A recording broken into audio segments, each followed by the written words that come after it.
So we're doing a comparison video today. For those of you that may be interested and you're looking at, which of these two laptops, which one should I get?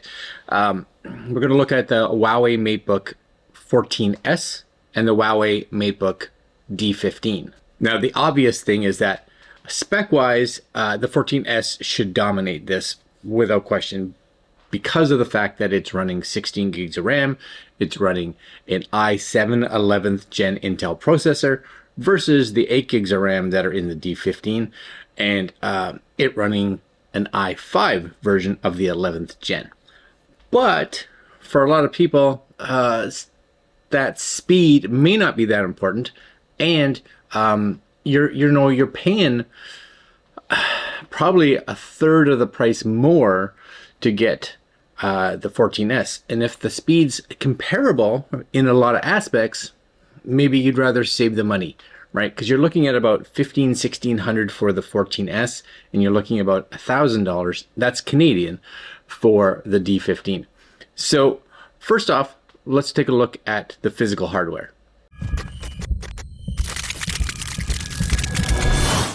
So bringing up this machine right here. So this is the 14S. The 14S has been my daily driver for a Windows computer, for about the last 2-3 months. And I actually really like it. Now, what makes this a little different is, first off, it's got a 4:3 aspect screen. So for those of us that are using this for like business, or you're doing web development, or you're doing well, actually just a whole bunch of things, especially office related things, you're really going to appreciate the size of this. Having that extra height is going to be really nice. You also get a 90 hertz screen. So if you are getting into just reading a lot, scrolling is going to seem a lot smoother. If you do play some games, you are going to be able to see that extra refresh rate kick in. So 90 hertz is going to be nice. They've moved the webcam up to the top of this. Is that a big deal? Yes and no at the same time, because honestly, the webcams on both of these are low points without question, but at least with this one, it's shooting at your face versus up at your nose, and we'll talk about that in a minute. Security wise, the 14S does have a fingerprint scanner as well as facial ID, so you have that extra layer of security. And for those of us that, maybe you wear gloves, or fingerprint scanners just don't work very well because your fingerprints aren't great, that facial ID is a nice added feature. Again, being that this is a i7 based machine, performance wise, it is going to be a lot faster.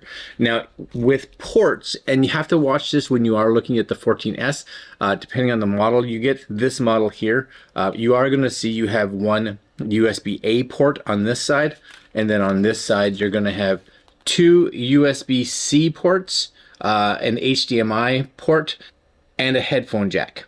So you get more USB-C ports on this one, but less USB-A ports. Trackpad and everything is really good. Of course, this is a 14-inch, so it is a bit more compact. So if you do like traveling, this actually folds up like really nice. It's super small. It's got really nice sound. They both use very similar sound. This one has more microphones. I believe it's 4 microphones on the front versus 2 microphones on the front of the 15D or D15. So again, comparable, but you definitely get more with this machine. Now, when you move over to this machine, you can see right off the bat, it is bigger. Right, a 15-inch for sure, but you do get that wide screen. So you're no longer getting a 4:3 screen. You are getting, I don't know if it's a 16:9 or 16:10, but screen brightness, it seems good. They're both very comparable. I think the 14S, again, I'm not 100% with the specs, maybe a little brighter, but you will notice no webcam up at the top here. This does have a fingerprint scanner, which actually works really well. And the main camera is down here on the keyboard, so it is something that you can click. You'll see the keyboard or the actual camera lift up. But when it's on a table, or if you're someone that uses this on a stand where it sits like this, which is something that I actually do, then the camera just, it shoots at your belly, which depending on what kind of website you're hosting, I guess that could be good. I guess. Keyboard wise, actually the keyboard and the trackpad on both of these machines I've been very, very pleased with. Again, this is a Core i5, 8 gigs of RAM. Now the 14S, you can get multiple configurations, but in Canada there's one configuration and one configuration only, which is the one that I have. But if you're somewhere else on this wonderful planet, different configurations. Port wise, you're looking at headphone port on this one side, 2 USB-A style ports, and on this side you're going to get a USB-C port, also known as your charging port as well, another USB-A port, and an HDMI port. So the 14S has more USB-C ports, and again, depending on your configuration, they can become Thunderbolt ports, versus the 15, which has 1 USB-C port and 3 USB-A ports. So, you know, upgradability and be able to kind of future-proof yourself, the 14S is better because USB-C is just becoming more prominent and is really the standard right now. But if you are looking at a laptop that can really support some of the old stuff you have without having to buy any kind of adapters or anything, then you're really going to like this. In regards to screen size, right? If you look at screen size between these two, if I were to set them up like side by side, the bodies actually, if you look at the actual body, the body part down here, depth wise from the front to the back, they're pretty much identical. Screen size from bottom to top, almost identical. But of course you're getting way more width on the 15D or the D15 because of the fact that it's in widescreen mode.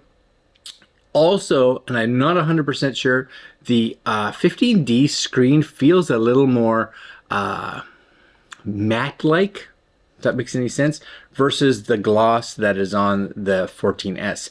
Now, if you're into, you know, videos and photography and things like that, you're gonna probably like the screen on the 14S because everything just looks so contrasty. The 15, a little less contrasty, but what it does make up is that you don't get near as much reflection. So the reflection on the 14S definitely higher than the reflection on the D15. And last but not least, the one thing that I wish both of them had, and neither do, but it's something that I hope to see in the next reiteration, is some kind of SD card reader. Neither one of these has an SD card reader, and I think nowadays that's pretty important for those of us that run laptops to have something like that. So let's get into some of the tests. Now I'm going to tell you what tests we're doing, but what I'm not going to do is actually let you sit here or make you sit here while the test runs. We'll actually just give you a little video at the end with the scores. All right, my friends, so I've moved over to my main computer, but I've been running some benchmark tests first. So we'll talk about benchmarks. So number one, we did a Geekbench test. So we did basically the CPU test, as well as I think it's OpenCL test, and we'll put the results up here for you guys. But one of the things that I found the most interesting, and I'm not sure if this was just kind of a one-time deal, is that the single core test, the actual i5 was totally on par with the i7. There was barely any difference. And even when we did multi-core, there was a good size difference there. But on single core, you really saw nothing. So maybe an anomaly, I'm not too sure, because when we look at all of the other tests that we are doing, we definitely are seeing some changes. Now, the second test that we did was actually through Cinebench, and same kind of thing with Cinebench is that we definitely saw incremental changes, right? The D15 with the i5 had no issues performing, but we'll put the score up here. And it's a decent score without question for Cinebench. But of course the i7 in the 14S is putting out a better number, which is to be expected, which I was a little curious when we saw the numbers so close in Geekbench. But when we went to the multi-core, that's really when you can see that big push coming through, where the i7 in that machine with the additional RAM, so the 16 gigs of RAM, definitely going to help a lot with anything that you and I can kind of do, or if we're doing anything that's really computational, really like video intensive, 3D intensive. I think both the extra RAM and the horsepower of the i7 is going to help a lot. Now, I did another kind of test here, and one of the first tests is we actually brought up Insta360 Studio, because for those of you that have ever worked with 360 footage, so 5.7K, all gyro related, and we took a 5-minute clip, and it was just a clip of me walking around here in our house, and it was 5 minutes exactly.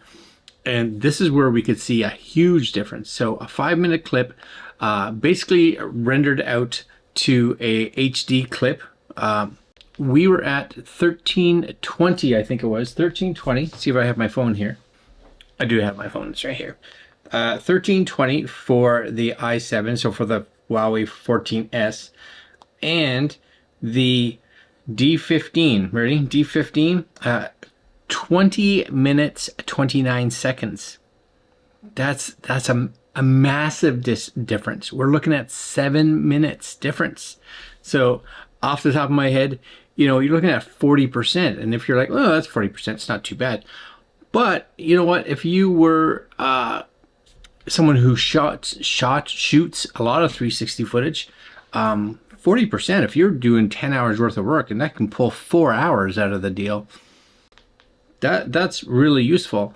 And not that I did a test here, but in previous tests, we have seen programs like Sony's Catalyst Browse also kind of give, you know, 30 to 40% increase in those kind of speeds as well. So again, if you're someone that uses those kinds of those pieces of software, I would probably really look at something like the Huawei 14S, the i7, and again, it could be because it's dealing with big files like that Insta360 file that comes in. There's 3 of them in total, but total for those 3 files is about 17 gigs. So they are big files that the computer has to work on.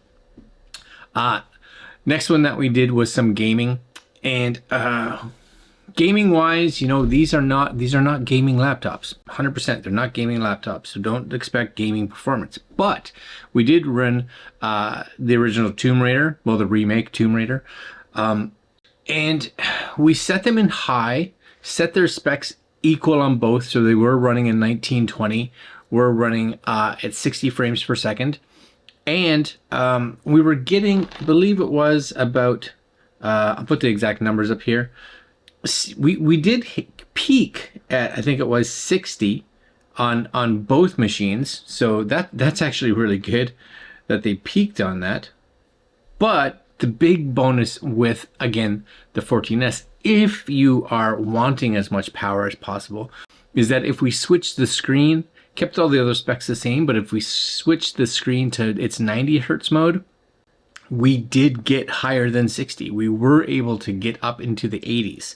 So if you're someone that refresh rate is important, again, it's just nice to have 90 for day-to-day use, but you do get that added benefit, that added bonus of getting more frames per second when you're playing things like games, which is huge. So, you know, we've done some video, done some games, we've played some or put through some benchmark tests, and of course, you know, the i7 is on paper a better machine.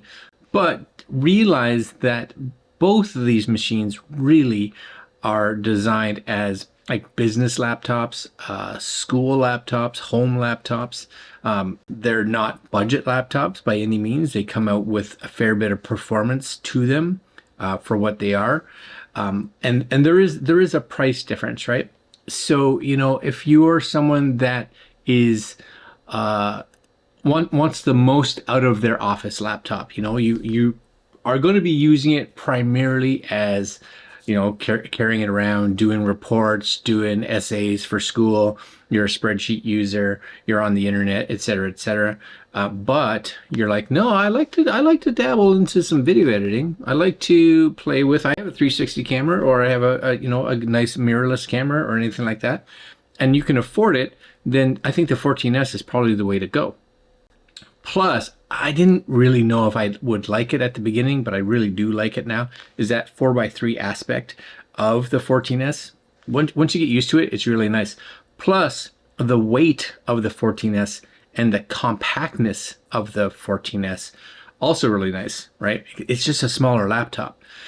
But if you're someone that's, in school, or again, an office person, and you're not necessarily a gamer, not to say that you can't game on it, you can, just everything's a little tiny bit less. Just realize that you get a bigger screen. I really do kind of like the matte screen, because there are a lot of instances when I was even just filming the two laptops beside each other, where I was like, I'm getting so much glare off that 14S. So that can be a big deal for some people. Plus, you get that nice wide screen on that D15, right? It's a lovely screen. It's a big screen. And if you're someone that's going to be possibly playing some games, that big screen is nice. If you are doing video editing, and you can, that big screen is nice, but it's going to be considerably slower, right? It is what it is. You kind of one or the other, you get to make that choice. If you're watching, like I said, watching movies, it's going to be fantastic. And it's a bigger laptop. It's a bigger laptop for sure. So that definitely, again, has some pluses and minuses. The plus is, if it's your one and only computer, having that nice big screen is really nice. On the flip side, it's a bigger computer, so you're carrying a bigger computer with you. So if you are someone that's really going to use this for portability, it's got some heft to it, right? It's not a huge laptop, but it's definitely not as light and convenient to move around as the 14S is. So there's a few things, and it's one of those things that I can't tell you, oh, this is the better machine, right? Because for me, having both of these here and having access to both of them, there are times where I use the 14S, and for me, I primarily use the 14S. But when I'm playing on the internet or watching some videos or on YouTube or whatever, I almost always grab the D15. I like the screen. I like the widescreen aspect of it for watching videos. And I don't know, it's a nice machine. All right, guys. If you have any questions on both of these, either of these, let me know in the comments below. If you use any of them, let me know your thoughts on them. And that's kind of it for today. Let me know what you think, and we'll see you guys tomorrow. I will put links down below to Huawei's website so you guys can get more information if that's important. All right, guys, like, comment, share, subscribe, hit the little notification bell, and I'm out. Later.